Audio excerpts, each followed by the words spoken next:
Ben ritrovati cari amici per questo nuovo appuntamento con il meteo. La nuova settimana acquisterà dei connotati dal sapore più autunnale e questo perché si formerà una bassa pressione sull'Italia centro-meridionale che condizionerà il tempo. Oltretutto è previsto un calo delle temperature con buona probabilità a fine settimana per il richiamo di aria più fredda proveniente dal nord Europa. Quindi ritorniamo su condizioni meteorologiche più strettamente di carattere autunnale. Iniziamo subito con una mappa che ci fa vedere in quota appunto l'instabilità atmosferica incentrata alla volta di martedì con i colori in arancione si indica instabilità e potete notare appunto questo cerchio centrato sull'Italia centro-meridionale. Si tratta di una goccia fredda che appunto condizionerà il tempo in quel territorio. Ma per capire un po' la distribuzione delle precipitazioni nel corso della settimana cerchiamo di capire giorno dopo giorno cosa accadrà con la mappa delle precipitazioni. Iniziamo anzitutto dal lunedì, quando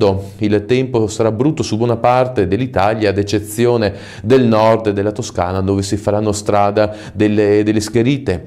Martedì si scenderà un pochettino con il maltempo, infatti il tempo sarà ancora tranquillo. Al nord si aprirà nella Toscana, parte del Lazio e dell'Umbria, mentre al centro-sud sarà brutto con nevicate anche sulle aree appenniniche. Mercoledì ancora in ulteriore miglioramento scendendo verso sud, in particolare per quanto riguarda il nord e parte del centro il tempo sarà buono, più brutto il sud. E veniamo a giovedì, quando ci sarà tempo incerto sulla Calabria e parte delle Adriatiche. Possiamo dire che sostanzialmente sarà una settimana del sapore appunto più autunnale, e a questo possiamo aggiungere il fatto che le temperature almeno al nord saliranno un pochettino tra martedì e mercoledì, ma c'è la possibilità che a partire da venerdì scenda dell'aria più fredda proveniente dal nord. Con ora ho detto tutto. Auguro a voi tutti una buona settimana e se avete tempo e voglia ci vediamo nel prossimo appuntamento.